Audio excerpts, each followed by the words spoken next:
Imagina esto. Eres un niño pequeño. Hablas con naturalidad, sin preocuparte por cómo suenan tus palabras. Pero un día, un adulto te dice, tu forma de hablar es rara, no pronuncias bien las palabras. Luego, otro adulto te dice lo mismo. Y después, otro más.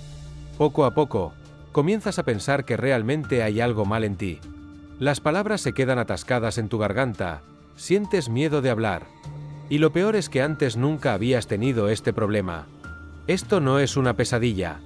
Es uno de los experimentos más crueles y polémicos de la historia de la psicología, el experimento del monstruo, Monster Study. Hoy te llevaré a través de uno de los errores más oscuros de la ciencia. ¿Cómo se manipuló la mente de niños inocentes? ¿Se puede inducir la tartamudez en una persona? Y la pregunta más importante, ¿qué pasó con esos niños después del experimento?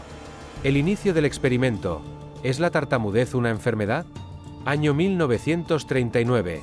Estados Unidos. En esta época, se sabía muy poco sobre la tartamudez. Existía un gran debate sobre si era un problema genético o aprendido. Uno de los principales investigadores de este tema era el psicólogo Wendell Johnson. Él mismo había sido tartamudo cuando era niño y quería entender la verdadera causa de este trastorno. Para responder a esta pregunta, diseñó un experimento extremadamente polémico. Pero la persona que llevó a cabo el experimento fue Mary Tudor, una estudiante de posgrado. El objetivo era claro: ¿se puede inducir la tartamudez en un niño sano? Si a un niño se le dice que tiene un problema al hablar, ¿desarrollará un trastorno del habla? Así comenzó uno de los experimentos más cuestionados en la historia de la psicología. La ejecución del experimento.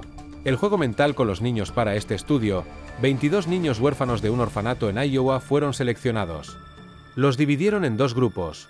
Grupo 1, niños que hablaban de manera completamente normal. Grupo 2, niños que tenían signos leves de tartamudez. Aquí es donde la verdadera crueldad del experimento comenzó.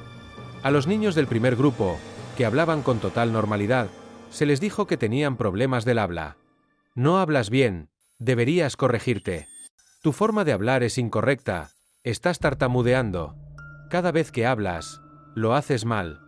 Les metieron la idea de que tenían un problema, cuando en realidad no lo tenían.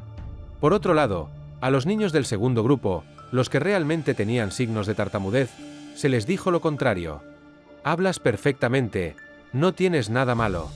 Eres un gran hablante, no te preocupes.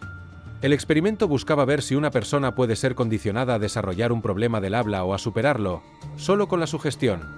Pero los resultados fueron mucho más perturbadores de lo que esperaban. Las consecuencias del experimento, mentes rotas en cuestión de semanas. Los niños que antes hablaban con normalidad comenzaron a tartamudear. Algunos empezaron a evitar hablar por completo. Otros desarrollaron ansiedad extrema al hablar. Algunos realmente perdieron la fluidez en su lenguaje y comenzaron a tartamudear.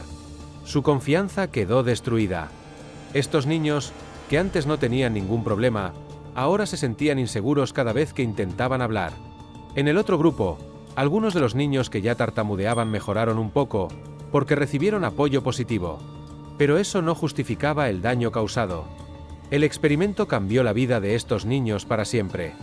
Lo peor de todo, algunos nunca recuperaron su capacidad normal de hablar. El lado oscuro de la ciencia. El experimento fue ocultado. Wendell Johnson y su equipo nunca publicaron oficialmente los resultados. ¿Por qué? Porque sabían que habían hecho algo terrible. Mary Tudor, la estudiante que dirigió el experimento, años después admitió que se sintió culpable por el daño que habían causado a los niños. Pero para muchos de ellos, ya era demasiado tarde. Algunos niños crecieron con baja autoestima.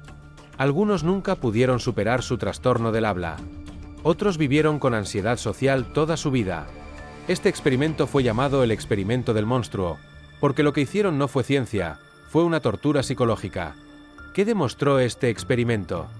El experimento del monstruo reveló algo escalofriante sobre la mente humana.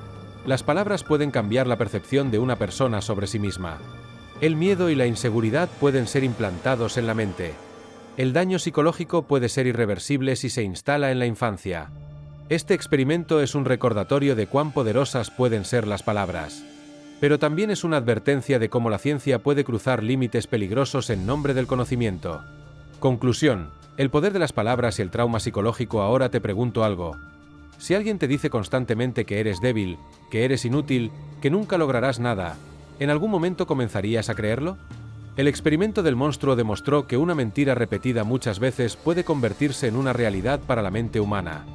Porque a veces, las cicatrices psicológicas son más profundas que las físicas. Este no fue solo un experimento. Fue una prueba de lo fácil que es destruir la mente de un niño. Y quizás, en algún rincón del pasado, las voces de esos niños aún resuenan en su interior.